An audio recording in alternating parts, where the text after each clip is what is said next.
नमस्कार। प्रारब्ध पर आप सभी का स्वागत है। मैं अवनीश।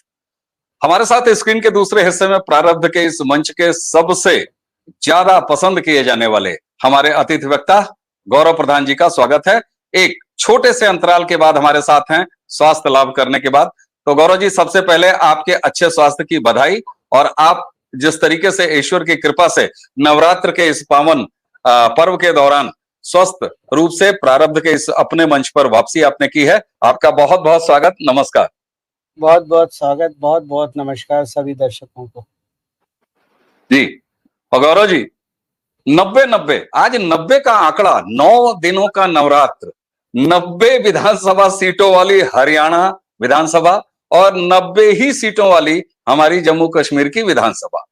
दोनों जगह के नतीजे अब जिस समय मैं आपसे बात कर रहा हूं, हरियाणा की स्थिति बिल्कुल साफ हो चुकी है। भारतीय जनता पार्टी एनडीए की सरकार तीसरी बार इतिहास बनाते हुए हरियाणा में वापसी कर रही है। खर्ची पर्ची। और थोड़ी देर पहले प्रारंभ पे हमने जो वीडियो किया था हरियाणा पर, उसका थंबनेल का टाइटल ये था, सर, हरियाणा ने कांग्रेस की और कांग्रेस के जहरीले एजेंडे की हरियाणा में नसबंदी कर दी है। तो ये परिणाम बिल्कुल सामने है और तीसरी बार सरकार बनाने जा रहे हैं। हरियाणा की जनता को बहुत बहुत बधाई। लेकिन आपसे मैं शुरुआत करना चाहूंगा जम्मू कश्मीर।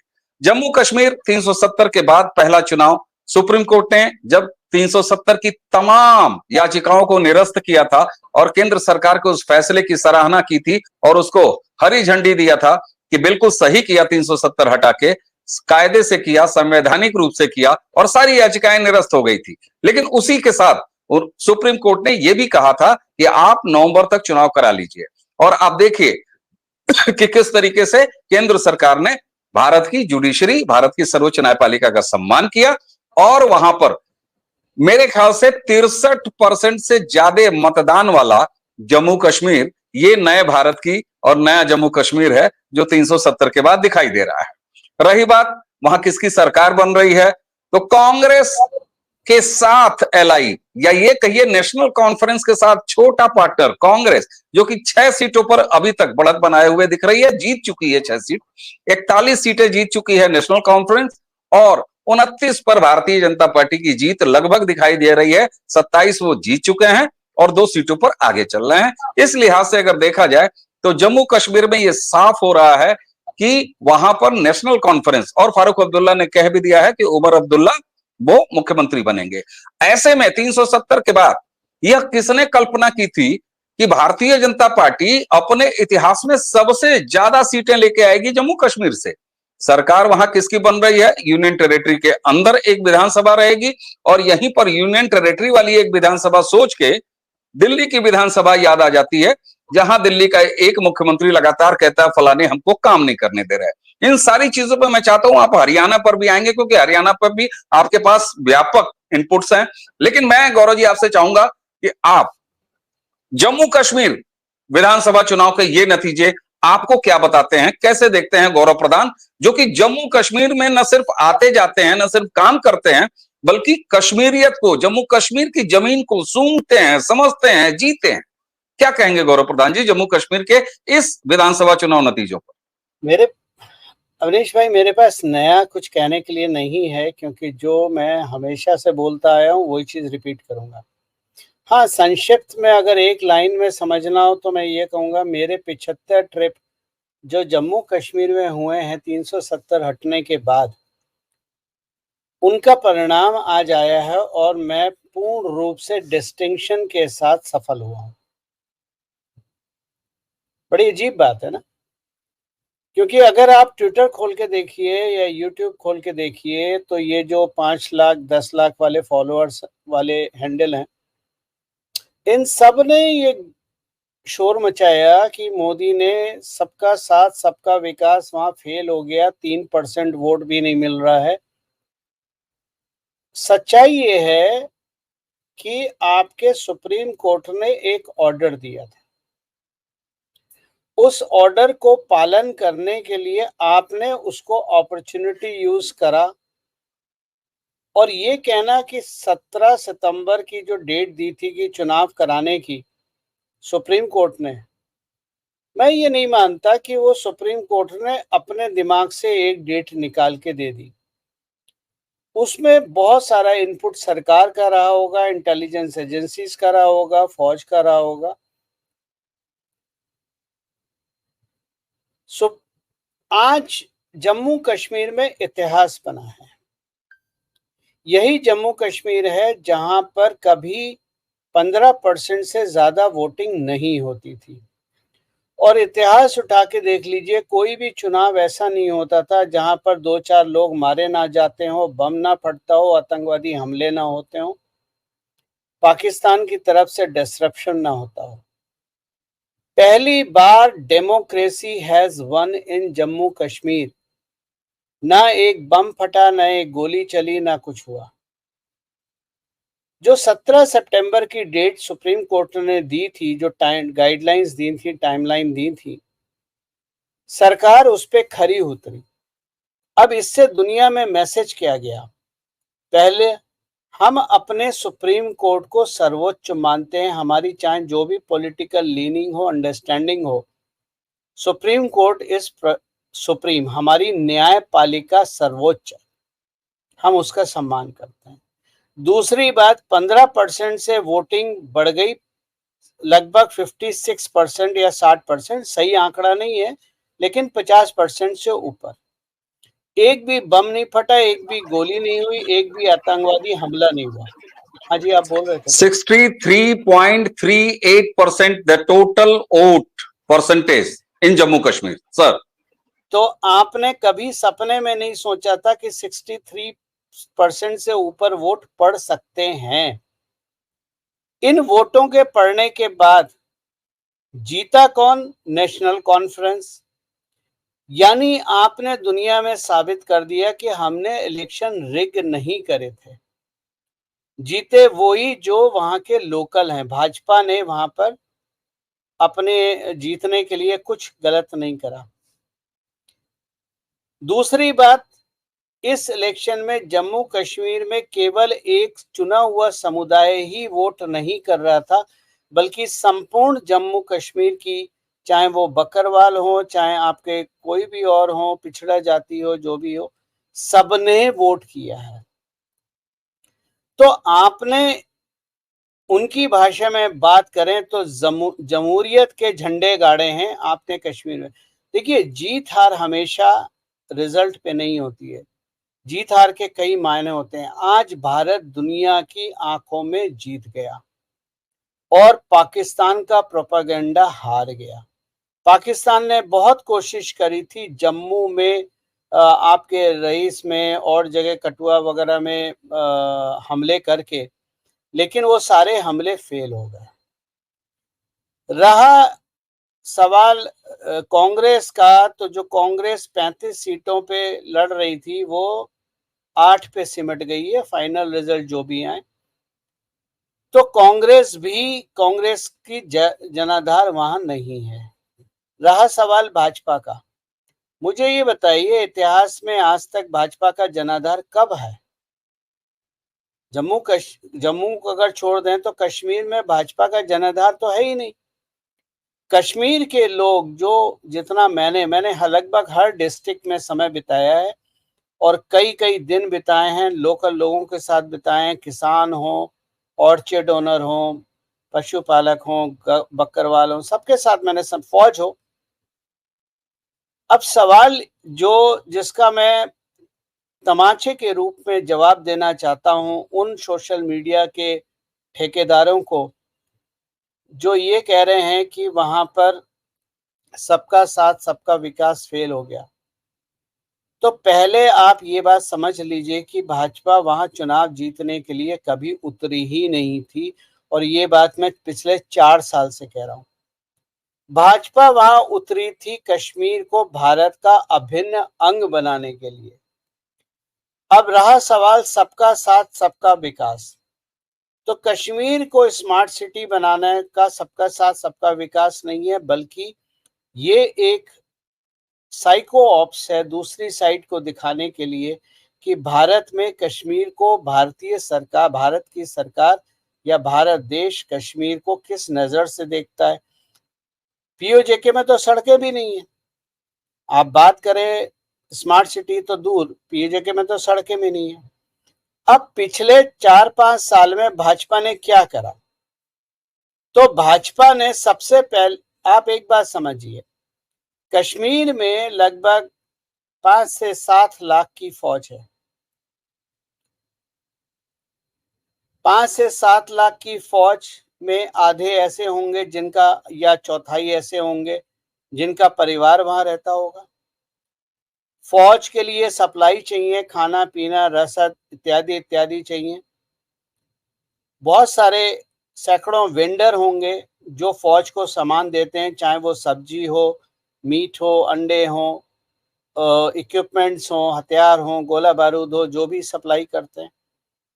तो मान लीजिए, रफ एस्टिमेट कह रहा हूँ और बहुत हाई लेवल रफ एस्टिमेट कह रहा हूँ, मान लीजिए वहां 10-15 लाख की ऐसे लोग हैं जो फौज में हैं, या फौज के काम करते हैं, या फौज के लिए काम करते हैं, या परिवार के सदस्य हैं।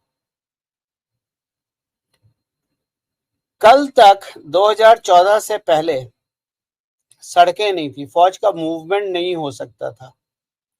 आज फौज का मूवमेंट कैसे हो रहा है? तो पिछले 4-5 साल में हमने क्या करा, उससे पहले यह समझने की जरूरत है कि कश्मीर है क्या, जियोग्राफिकली कश्मीर का रचना कैसी है। कश्मीर एक बाउल है जो चारों तरफ से पहाड़, बहुत ऊंची ऊंची चोटियों से घिरा हुआ है। ये चोटियां बर्फ से ढकी रहती हैं, दुर्गम स्थान है, जाना कठिन है। 16,000, 18,000, 19,000 फीट की ऊंचाई है, जहां से हमारी हमारी फौज की पोस्ट भी हैं। इन पे जाना मुश्किल है। कश्मीर में इतिहास में केवल 2 एंट्री पॉइंट हैं, एक जम्मू श्रीनगर हाईवे और दूसरा श्रीनगर का एयरपोर्ट।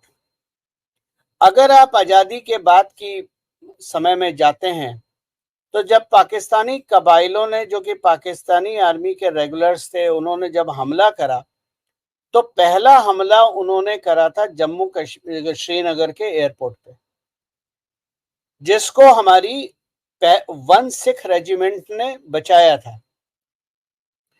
अगर आज भी ये सिचुएशन होती है कि आपके पास श्रीनगर जम्मू हाईवे है और केवल एयरपोर्ट है, अगर ये दोनों को काट दिया जाए तो कश्मीर आपके हाथ से गया, आप वहां कुछ नहीं कर सकते।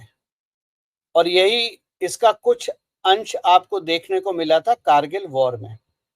तो पिछले 4-5 साल में सरकार ने क्या करा, सरकार ने वहां पर सबसे पहले 4 लेन हाईवे बनाया, बॉर्डर रोड्स बनाई, एयर स्ट्रिप्स बनाई, बारामूला जम्मू रेलवे लाइन शुरू करी। अब लोग तो भाजपा को मॉक करते हैं 3% वोट शेयर में, लेकिन इन सारी चीजों का फायदा लोगों को हो रहा है। पहले अगर बर्फ होती थी, बर्फ के समय जम्मू श्रीनगर हाईवे बंद, एयरपोर्ट भी काफी हद तक बंद हो जाता था। महीने जो जो समय होता है चिली कलान का, जिसको जनरली 25 दिसंबर से 25 जनवरी तक का माना जाता है, चिली कलान में के काफी दिनों तक एयरपोर्ट भी बंद होता है। आपने जवाहर टनल जो थी वो बंद हो जाती थी 6 महीने के लिए बर्फ में, जब विंटर्स आते थे। आपने नौशेरा टनल बनाई, बनिहाल क्वाजी गुंद रोड टनल बनाई, जम्मू श्रीनगर हाईवे को ठीक करा, उसको इस प्रकार बनाने की शुरुआत करी गई कि बर्फ का उस पर असर ना पड़े। यानी आपने पिछले 4-5 साल में अपनी फौज के लिए कश्मीर में आने जाने के 365 दिन खुले रहने वाले रास्ते और एयरपोर्ट का निर्माण करा। ये है स्ट्रेटेजिक अप्रोच। चुनाव हर चीज का नतीजा नहीं होता है। बीमार व्यक्ति भी जब बीमारी से उठता है तो पहले दिन बटर चिकन खाना शुरू नहीं करता है। पहले महीने 2 महीने सात्विक भोजन ही चलता है उसका, बिना तेल के, बिना नमक के, बिना इसके उसके, तभी वो स्वस्थ होता है, और स्वस्थ होने के बाद बटर चिकन भी खाता है। तो जो हमारे 5 लाख 10 लाख वाले मित्र हैं, सोशल मीडिया पे बैठे हैं और जो ज्ञान पिल रहे हैं आज भी और कई दिनों से, कि भाजपा को 3% वोट मिले, भाजपा सबका साथ सबका विकास करके भी हार गई, कुछ नहीं मिला, मुसलमान हमेशा क्या पीठ में छुरा भोंकते हैं, दुनिया भर के बकवास। भाजपा का वोट शेयर बढ़ गया है। किश्तवाड़ में पहली बार 370 हटने के बाद एक हिंदू महिला जीती है, जिस एरिया की मुस्लिम पॉपुलेशन 70% से ज्यादा है। और आज आपके शो पे इस क्लिप को आप नोट करके रख लीजिएगा कहीं पर। अगला चुनाव जम्मू कश्मीर का यूनाइटेड कश्मीर का चुनाव होगा और भाजपा की सरकार बनेगी, और उसमें भाजपा को वोट देने वाले सबसे ज्यादा वो मुसलमान होंगे जो दूसरी तरफ से इधर आएंगे।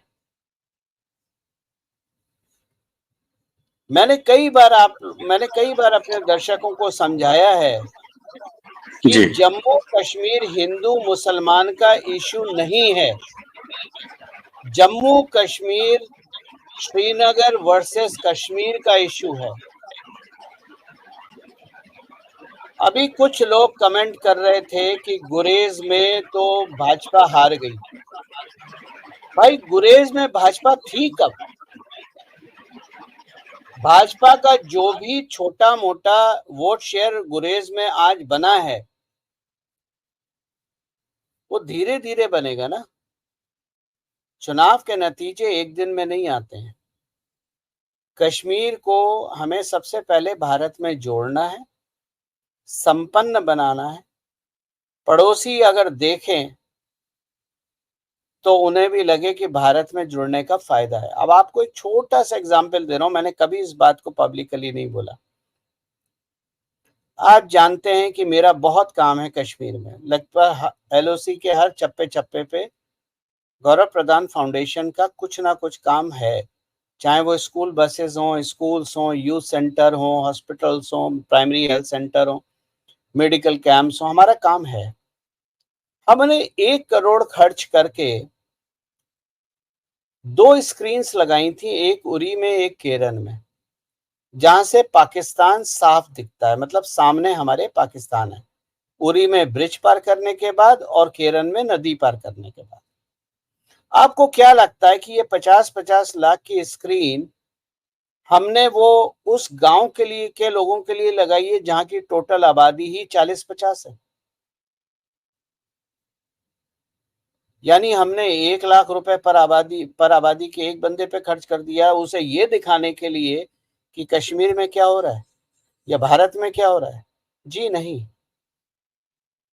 20 फीट बाई 10 फीट की स्क्रीन जब लगती है, P8 स्क्रीन लगती है, तो वो नदी के पार दिखाती है कि भारत और कश्मीर में क्या बदलाव हुआ है। इसको मिलिट्री लैंग्वेज में अगर बोलें तो साइको ऑप्स कहलाता है।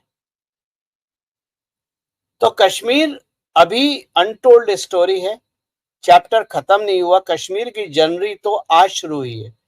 और संक्षिप्त में अगर बात करी जाए आज कश्मीर के बारे में, तो मैं कह रहा हूं आज कश्मीर जीत गया।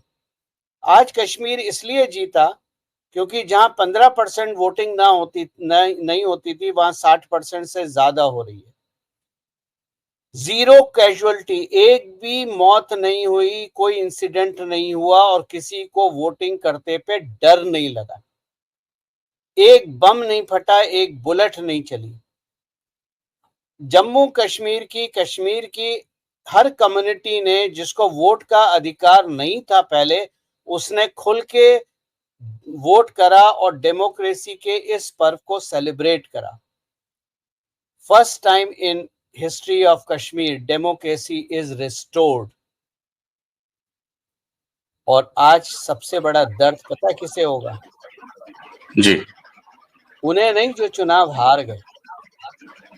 आज दर्द उन्हें होगा जो सरहद के उस पार बैठ के सोच रहे थे कि कश्मीर हमारा हो जाएगा। आज कश्मीर उनके हाथ से हमेशा के लिए स्लिप हो गया। बिल्कुल गौरव जी। तो जी पीओजेके के भारत में इंटीग्रेशन की बात होगी, और मैंने हमेशा इस बात को बोला है कि इस चीज का एक प्रोसेस है। बिल्कुल गौरव जी, ये बहुत बड़ी बात आपने जो एक खाका खींचा ना। देखिए, किसी विधानसभा में चुनाव जीत लेना ये अलग बात होती है, और तब जबकि आजाद भारत 1946-47 के बाद वाला जो भारत, उस भारत में संभवतः, और संभवतः नहीं साहब, ऐतिहासिक रूप से ये फैक्ट है कि जम्मू कश्मीर विधानसभा का ये पहला चुनाव था जो भारत के संविधान के तहत चुनाव हो रहा था। उसी तरह चुनाव हुआ जिस तरीके से यूपी में चुनाव होता है, जिस तरीके से बिहार में चुनाव होता है, जैसे अभी हरियाणा में चुनाव हुआ। कोई स्पेशल स्टेटस नहीं, और केवल नारों में जो है भारत का अभिन्न हिस्सा नहीं, बल्कि अब संवैधानिक रूप से 370 और 35 कैपिटल ए के बाद का जो जम्मू कश्मीर है, उसमें बहुत सारे वीडियोस आपने भी देखे, दर्शकों ने भी देखे, जहां पर ऐसे लोग जिनकी उम्र 50, 55, 60 साल है, उन्होंने पहली बार वोट डाले हैं, और उसी का नतीजा है कि ये 63.38% इलेक्शन कमीशन की वेबसाइट बताती है कि जम्मू कश्मीर में वोटिंग हुई है। हालांकि उसी के साथ कुछ ऐतिहासिक तथ्य हैं, और यहां पर ऐतिहासिक तथ्य यह है कि साहब भारतीय जनता पार्टी के रविंद्र रैना नौशेरा सीट से हार गए, उन्होंने इस्तीफा भी दे दिया है।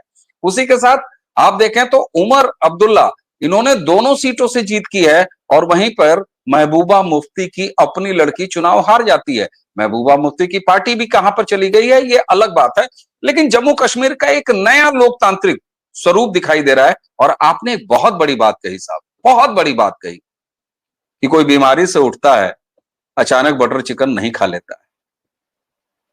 निश्चित रूप से वो मौसमी से, और तो और छोड़िए साहब, हड़तालें, भूख हड़तालें भी जूस दे के छुड़वाए जाते हैं। जी जी। इससे पहले कि मुझे लोग गलत समझें, मैं वेजिटेरियन हूं, मैं कोई चिकन मटन कुछ नहीं खाता हूं। ये उदाहरण के लिए मैंने बोला था। नवरात्रे चल रहे हैं, क्षमा मांगता हूं, लेकिन मैं नॉन वेजिटेरियन नहीं हूं, मैं प्योर वेजिटेरियन सात्विक वाला हूं, और मेरा भी बिल्कुल आजकल बिल्कुल वही डाइट चल रही है।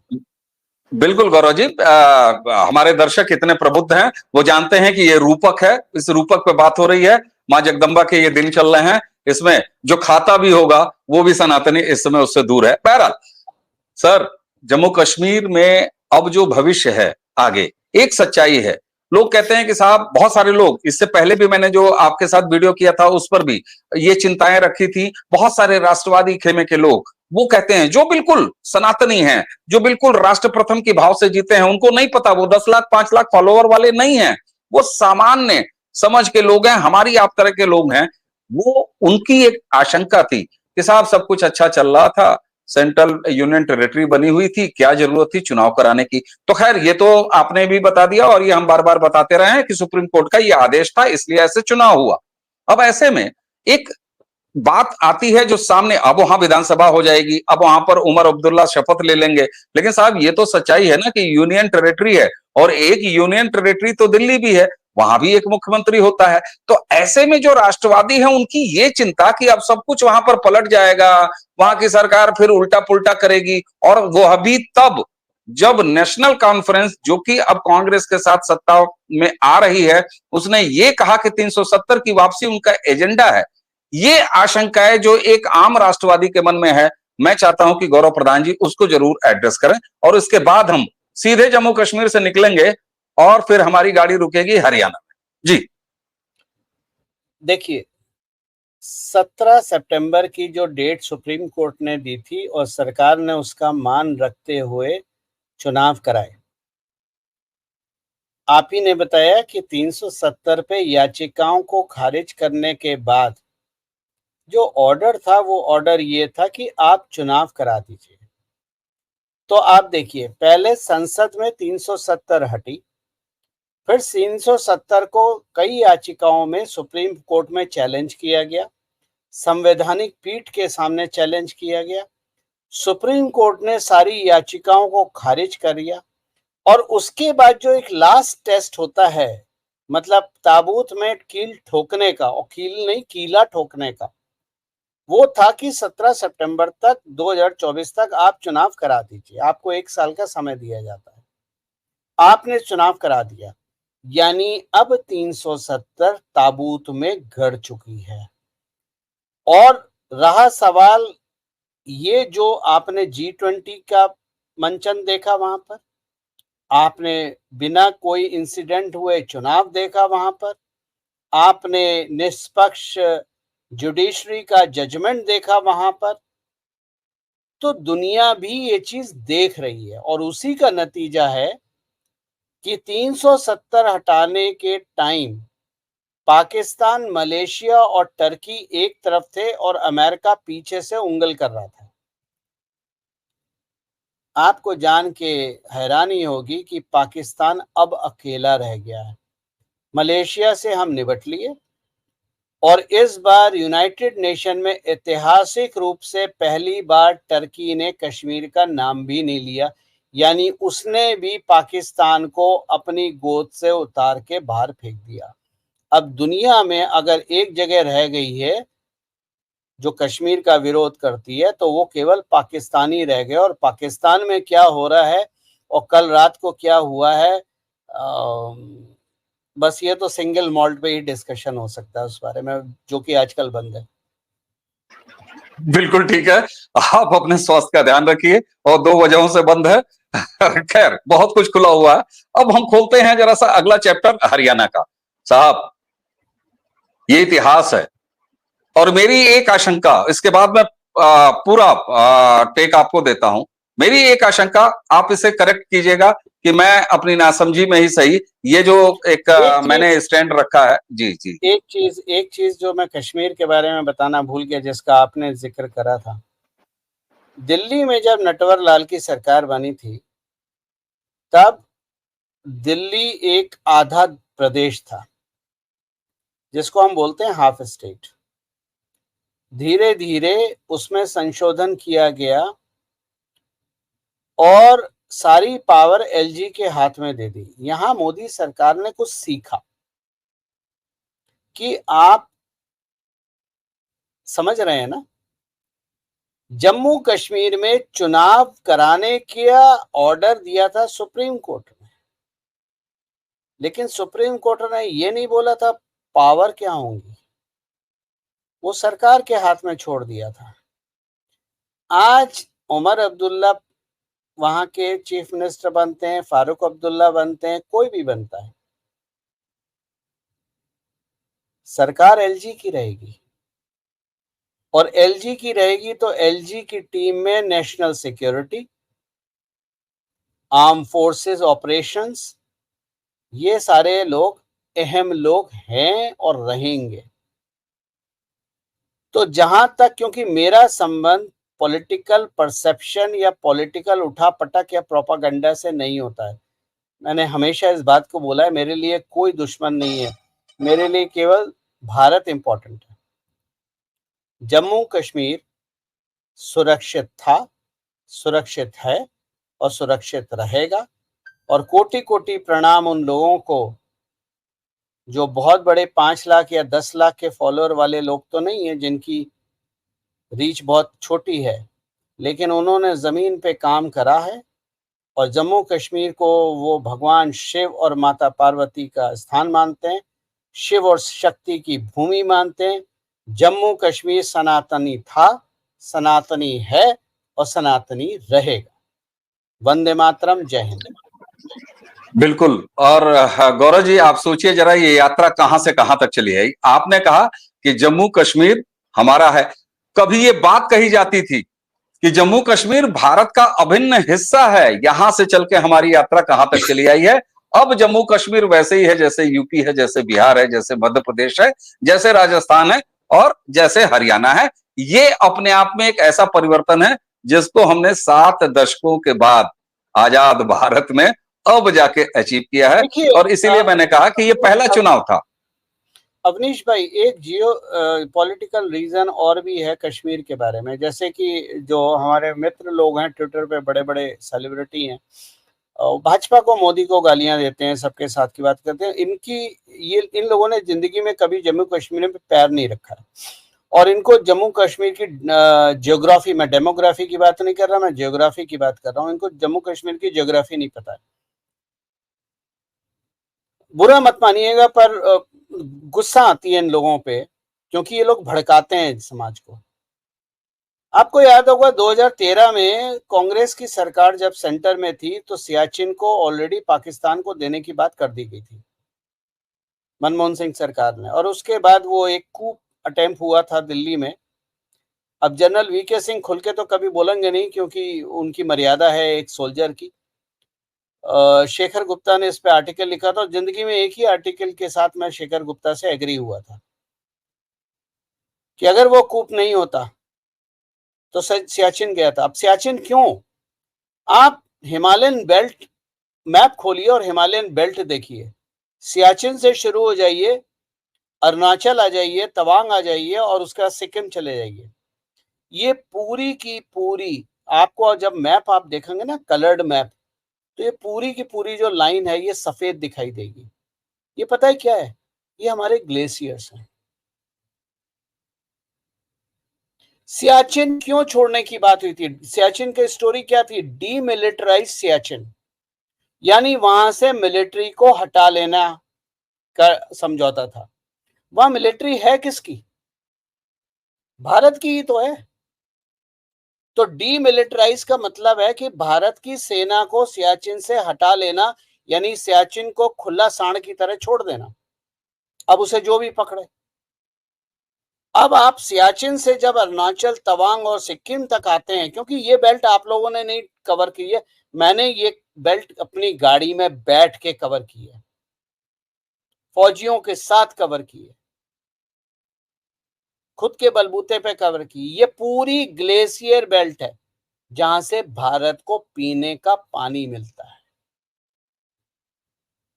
अरुणाचल, तवांग, सिक्किम, डोकलम, गलवान, ये सारी चीजें कौन चाहता है?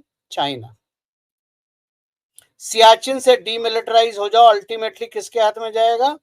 चाइना। क्योंकि उससे आगे पीओजेके का एरिया जहां वो बेल्ट ऑन रोड इनिशिएटिव बन रहा है, वो जगह ऑलरेडी भारत की है, जिसको पाकिस्तान ने लेके और चाइना को दे चुका है।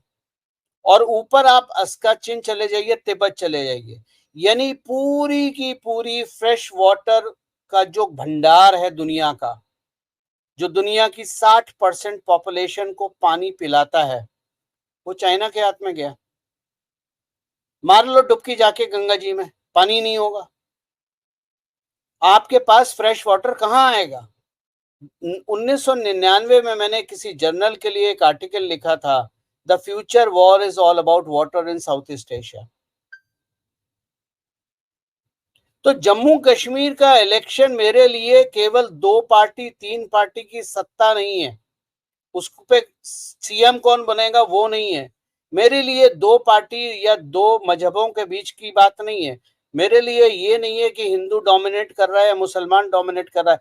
मेरे लिए जो इंपॉर्टेंट है कि सियाचिन से लेके अरुणाचल तक जो भारत की फ्रेश वाटर बेल्ट है वो सिक्योर है। और इसलिए मेरे लिए अरुणाचल इंपॉर्टेंट है, इसलिए मेरे लिए मणिपुर इंपॉर्टेंट है, इसलिए मेरे लिए गलवान इंपॉर्टेंट है, लद्दाख इंपॉर्टेंट है। और लद्दाख में क्या हो रहा है? वो चाइना का पपेट दिल्ली में आता है बदमाश प्रोटेस्ट करने, वो 370 वापस क्यों चाहता है? ताकि लद्दाख पे भारत का अधिकार ना हो पाए। चाइना को लद्दाख चाहिए। मित्रों को नहीं पता है कि तिब्बत दुनिया का 3rd पोल है पानी के मामले में। सबसे ज्यादा फ्रेश वाटर तिब्बत में है, जिसकी वजह से चाइना ने उसको अपने कब्जे में लिया हुआ है। बिल्कुल। तो जब नेहरू जी ने बोला था, not a blade of grass grow in Ladakh और इन अक्साचिन, इतने बड़े इंटेलेक्चुअल मूर्ख थे जिनको ये नहीं पता था कि भारत का सभी नदियों का उद्गम स्थल उसी बेल्ट में है। बिल्कुल गौरव जी, बिल्कुल। और उसी के नतीजा है कि हमने कितना भुगता है। 2014 के बाद एक ऐसी सरकार आई जो इन तमाम चीजों पर सोच रही है। और एक चीज और बताऊं आपको दर्शकों, सोनम वांगचुक का अभी जिक्र कर रहे थे, और उस पर गौरव जी के साथ ही 2 वीडियोस हमारे प्रारब्ध पर हैं। इस वीडियो के डिस्क्रिप्शन में वो वीडियो आपको मिलेगा। हमारे दर्शक बहुत बार आपकी अनुपस्थिति में इस बात की डिमांड करते रहे कि सोनम पर बात कीजिए, सोनम पर बात कीजिए। वो वीडियो आप जरूर जाके देखिएगा। और गौरव जी, जिस तरीके से आपने जम्मू कश्मीर के चुनाव, और मैं भी मानता हूं कि 90 विधानसभा सीटों का वो मात्र एक चुनाव नहीं है जहां कोई एक मुख्यमंत्री बन जाएगा। मुख्यमंत्री बन भी जाएगा तो केंद्र और राज्य के उस तमाम रिश्ते आशंकाओं को आपने बड़े अच्छे से समझा दिया। सर, अब मैं श्रीनगर से आपको लेके आता हूं हरियाणा। हरियाणा भी 90 सीटों वाला विधानसभा है सर। और वहां तीसरी बार ये क्या हो गया? अभी 4 जून को तीसरी बार एक हादसा हुआ था। इस देश की कांग्रेस पार्टी जो देश में जलाना चाहती है, उसके पूरे इकोसिस्टम का मुहर्रम खत्म भी नहीं हुआ था। और मैं एक लाइन सिर्फ आपके लिए छोड़ता हूं। मैं हरियाणा चुनाव को इस नतीजे से देखता हूं, जम्मू कश्मीर की तरह ही ये उतना ही इंपॉर्टेंट चुनाव था। यहां कोई सरकार और कोई मुख्यमंत्री का चुनाव मैं कम से कम अपनी छोटी समझ से नहीं देखता हूं। अगर हरियाणा में कांग्रेस की सरकार आ गई होती तो 48 घंटे के अंदर शंभू बॉर्डर खोल दिया जाता और नई दिल्ली ढाका जैसी स्थिति में पहुंचने को बाध्य की जाती, ऐसा प्रयास होता। ये मेरी आशंका है और उससे बचा लिया है हरियाणा ने हम सबको, पूरे भारत को। कैसे देखते हैं गौरव प्रधान जी हरियाणा के चुनाव? अवनीश भाई, मैंने जैसे बोला, मैं एक राजनीतिक सोच वाला या प्रोपागेंडा सोच वाला व्यक्ति नहीं हूँ। मैं स्ट्रैटेजिक सोच सोचता हूँ। मैं वहां जाके सोचता हूँ जहां लोगों की सोच खत्म हो जाती है, उससे आगे सोचता हूँ। मैं आपसे एक सवाल पूछ रहा हूँ, मुझे जवाब चाहिए आपसे। गांधी जी की हत्या नहीं हुई थी, वध हुआ था। सवाल यह है कि गांधी जी का वध क्यों हुआ? बताइए।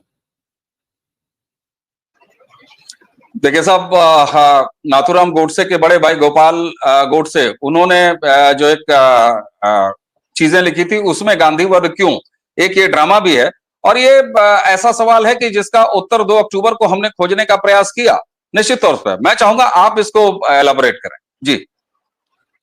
आपने बड़ी चालाकी से सारी चीजें मेरे सिर पे डाल दी जवाब देने की जगह। खैर, पहले तो मेरे दर्शक ये जानना समझ लें, क्योंकि सनातनी का ढोल पीटते हैं दिन भर, ठीक है, और हिंदी हिंदी करते रहते हैं। पहले ये समझ लें हत्या और वध में फर्क क्या होता है। ठीक है ना? हत्या अपने लिए करी जाती है, वध राष्ट्र के लिए करा जाता है। महाभारत के युद्ध में किसी की हत्या नहीं हुई थी, वध हुआ था। हत्या केवल अभिमन्यु की हुई थी, उसका वध नहीं हुआ था। गांधी जी का वध जब हुआ, आजादी के बाद हुआ था।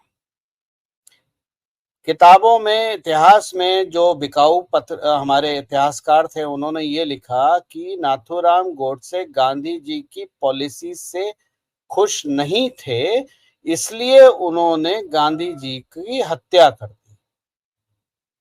पर्सनल बनाया, वध नहीं, हत्या कर दी। तो भाई, नाथूराम गोडसे जी तो गांधी जी की पॉलिसी से, आजादी से पहले भी एग्री नहीं करते थे। तो ये हत्या उन्होंने गांधी जी भारत की आजादी के बाद ही क्यों करी? प्रश्न वहां है। अब अगर आप ये प्रश्न रखते हैं तब आपको सही उत्तर मिलता है, क्योंकि जनवरी में गांधी जी ने डिसाइड करा था कि मैं पाकिस्तान जाऊंगा, और जिन्ना ने मांग करी थी कि पाकिस्तान, वेस्ट पाकिस्तान और ईस्ट पाकिस्तान बहुत ही गरीब देश हैं, हवाई जहाज अफोर्ड नहीं कर सकते, और अगर हम शिप से जाते हैं वेस्ट पाकिस्तान से ईस्ट या ईस्ट पाकिस्तान से वेस्ट, तो कई महीने लग जाएंगे। अर्थात भारत हमें एक रास्ता दे दे वेस्ट पाकिस्तान से ईस्ट पाकिस्तान जाने के लिए। अब आप मेरे सारे मित्र जरा मैप खोलिए और उसमें पेन लेके मार्क करिए, ग्रांड ट्रंक रोड कहां से चलती है और कहां खत्म होती है। Grand trunk road west Pakistan से शुरू होती है, शायद लाहौर से, और पंजाब दिल्ली के रास्ते होते हुए यूपी को काटते हुए बिहार बंगाल में घुसते हुए ढाका में जाके रुकती है। जिन्ना को 25 किलोमीटर चौड़ी ग्रैंड ट्रंक रोड चाहिए थी। सोचिए कि अगर वो रोड बन जाती तो आज भारत का स्वरूप कैसा होता। इसलिए मैंने कहा गांधी जी का वध हुआ था।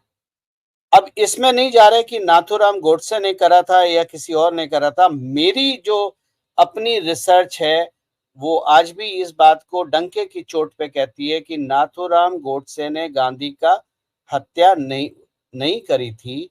गांधी का वध हुआ था और गांधी का वध ब्रिटिश इंटेलिजेंस एजेंसी ने किया था, क्योंकि गांधी जी पाकिस्तान जाके अनशन करके जवाहरलाल नेहरू को एग्री करना चाहते थे कि ये रोड दे दी जाए, and it had been a South Asia's biggest political disaster. अब आते हैं हरियाणा चुनाव में। पंजाब किसके पास है, फिर दिल्ली किसके पास है, बीच में बचा यूपी। आरजेडी कहां आएगी, बिहार में। और बंगाल में कौन है, और बंगाल के उस तरफ। यानी आपके पूरे प्लान में केवल 2 लोग हैं जिन्होंने डंडी मारी हुई है, एक योगी आदित्यनाथ और दूसरा हरियाणा की भाजपा की सरकार।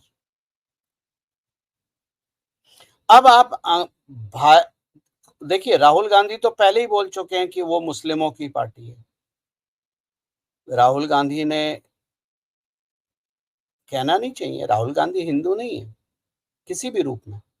मैं फिलोसफिकल बात नहीं कर रहा, मैं प्रैक्टिकल बात कर रहा हूं। राहुल गांधी जन्म से हिंदू नहीं है, ना प्रैक्टिस से वो हिंदू है।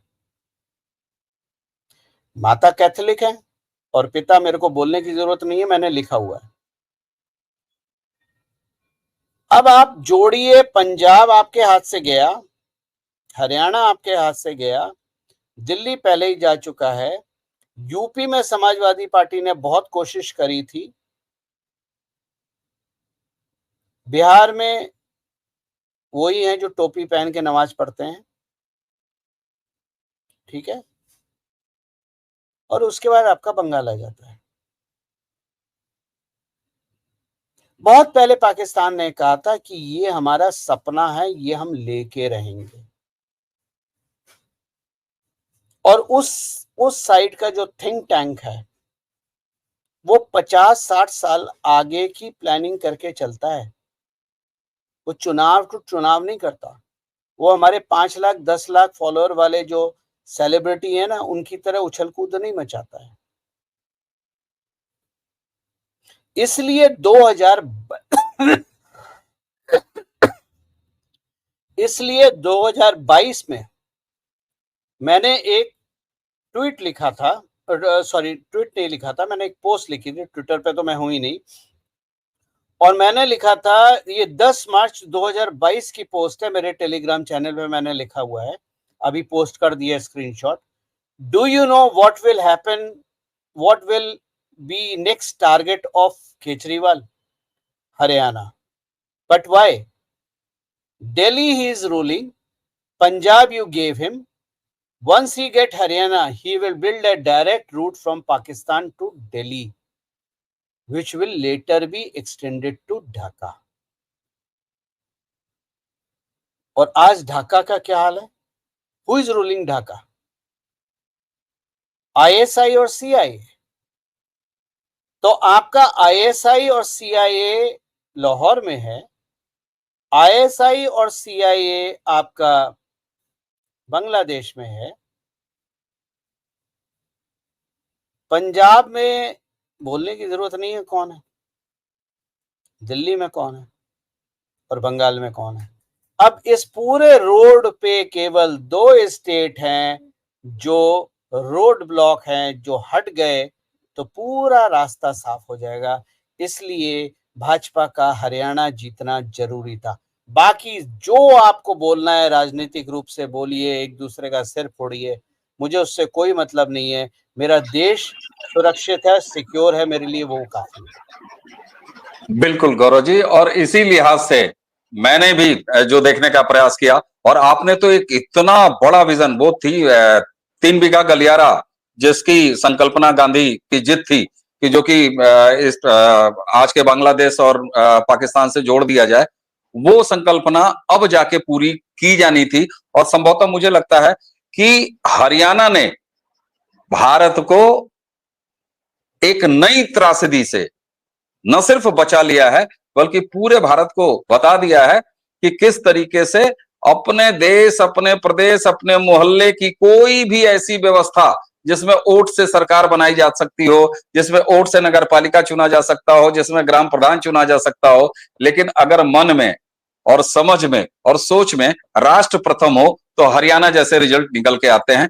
आपने जम्मू कश्मीर के हरियाणा चुनाव को जिस हरियाणा समग्रता, जी जी जी, हरियाणा के चुनाव से पहले और हरियाणा के बारे में हम लोग बहुत बात करते हैं जाट भाइयों की, ठीक है, गालियां भी देते हैं लोग, गालियां भी देते हैं। मैंने कभी कोशिश नहीं करी ऐसी, लेकिन आज मैं सारे जाट भाइयों को नतमस्तक होके बहुत बहुत प्रणाम करता हूं कि उन्होंने भारत को एक बहुत बड़े डिजास्टर से बचा लिया। निश्चित, सीटें भले ही हरियाणा में 90 हो, लेकिन हरियाणा एक वो स्टॉप, मतलब जो टंकी का नल होता है ना, वॉल्व है, जिसने अलगाववाद को और आतंकवाद को भारत में फैलने से रोक दिया। मेरे जाट भाइयों, तुम्हारा बहुत बहुत नमन। बहुत समझ से तुमने काम लिया है, वरना आगे क्या होता मुझे खुद इसका सोचने में भी डर लगता है। बिल्कुल बिल्कुल गौरव जी, और मैं अपनी छोटी समझ से कल्पना करके सिहर जाता हूं कि अगर हरियाणा में कहीं किसी कीमत पर अगर कांग्रेस की सरकार आ गई होती, इकोसिस्टम अगर सक्रिय हो गया होता, तो हरियाणा ने जो योगदान दिया है, और निश्चित तौर पर मैं हरियाणा के एक एक मतदाता को आपके बिहाफ से, आपके साथ मिलकर यहां से लूट करता हूं कि आपने देश को, हमको और करोड़ों भारतीयों को यह बता दिया कि सब कुछ अलग, लेकिन देश प्रथम अलग, राष्ट्र प्रथम अलग, और यही भाव है। इसलिए हरियाणा और जम्मू कश्मीर दोनों की जनता को हमारा प्रणाम। और गौरव जी, हमें उम्मीद है कि आप स्वास्थ्य लाभ आपका अच्छा चल रहा होगा। दर्शकों को जवाब देते देते हमारी टीम परेशान हो गई थी कमेंट्स में, और आपके अच्छे स्वास्थ्य की कामना के साथ ये शाम आपने हमें दिया, आपका बहुत बहुत धन्यवाद। और भारत के लोकतंत्र को, हरियाणा और जम्मू कश्मीर की जनता को आपके साथ मिलकर प्रणाम करते हुए आपको धन्यवाद देते हैं। और दर्शकों, इसी के साथ हमें और गौरव प्रधान जी दोनों को आज्ञा दीजिए। नमस्कार, प्रणाम, जय जय श्री राम।